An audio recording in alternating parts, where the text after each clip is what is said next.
I'm just going to respond to this by having a sip of water. Now I'm seriously nervous. My name is Taggio. Okay. First strategic goal is we need to move the agenda of global climate politics away from their false solutions, away from these emissions markets, from these emissions rights markets, which even Deutsche Bank, not in the business of ecological radicalism, says will not do anything to reduce emissions. We need to move away from the false solutions of carbon offsetting and towards an agenda of real climate justice. We know what needs to be done. We need to focus on the structural changes that we need to make happen. First, we need to start leaving fossil fuels in the ground. Secondly,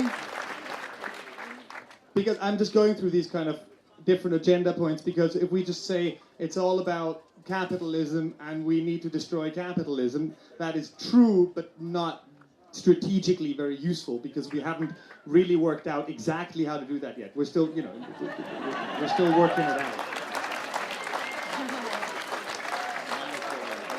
So our second point on the agenda is to move away from the madness of export-driven industrial agriculture. An enormous emitter fucks people up, kicks people off the land, and feeds us all the crap that we can buy at the supermarkets. Right, we need to move away from that.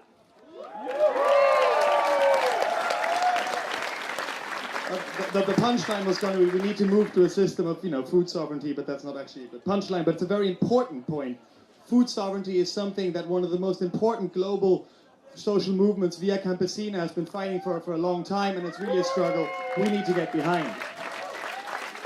A third point on our agenda is that and this is what Naomi talked about, the global north needs to recognize and start making reparations for the enormous ecological debt that it owes the global south.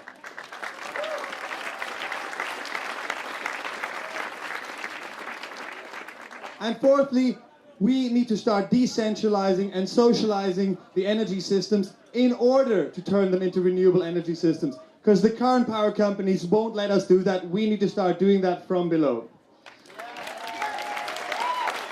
So that's the kind of agenda we need to be talking about, because that's the kind of agenda that will deliver real emissions reductions and global justice, not what they're talking about inside. So on Wednesday, that's our first strategic goal, change the agenda so that when people talk about climate change politics on Thursday, they'll say, oh yeah, we need to get out of the fossil fuel system, not, okay, we need more emissions trading.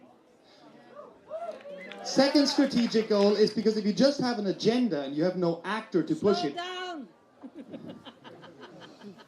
if you just have an agenda and you have no actor pushing the agenda, then it's just a bunch of people talking, right? That's not good enough.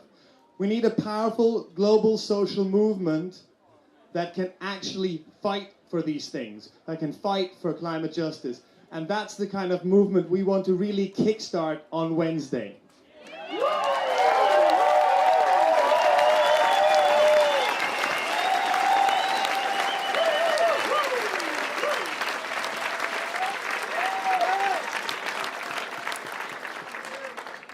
So how are we going to do this? Quickly, but not too much in a rush, I will now go through the 4 tactical elements of Wednesday.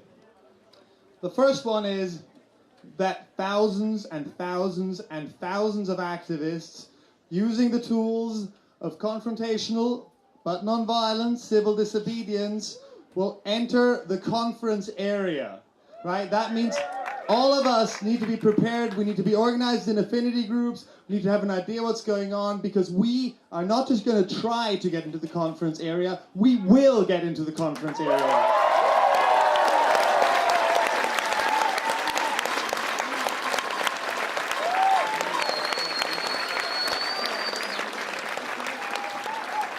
Secondly, we're going to disrupt the summit sessions on the inside. Now, this is a little controversial because people often say, well, But, you know, again, it's the UN thing, not the WTO, rah. But basically, if we want to set a different agenda and they continue talking on the inside, then we're just a sideshow. But on Wednesday, we're not going to be a sideshow. On Wednesday, we are going to be the show. That's... Third element, we're going to organize a mass walkout from the summit. Now, we're still working on that, so I'm not going to go into too much detail, but basically there'll be loads of people coming out from the summit, joining those who are coming into the conference area. And the fourth element is that right there, right outside that awful, awful Bella Center, we're going to hold a People's Climate Justice Assembly where all the different parts of the movement, the direct action movements, the scientists, the NGOs, the critical NGOs, the mass movements from the global south, and some of the really quite radical government delegations, because, you know, if you're one of those small island states, by force, you have kind of a radical policy agenda on this question. Where we're all going to come together, recognize the common grounds that we have as global movements struggling for climate justice.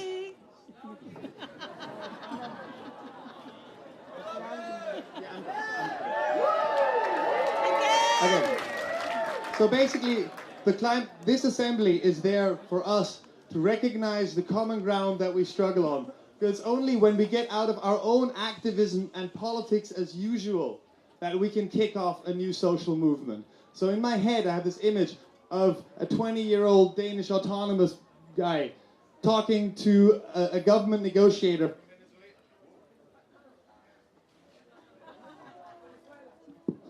from Venezuela, exactly.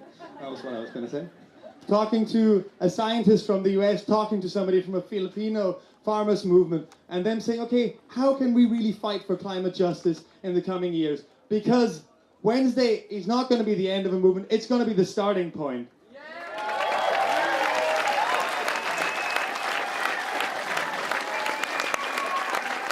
On Wednesday, there will be no mass arrests. We won't end up in those fucked up cages. On Wednesday, we're going to change the world.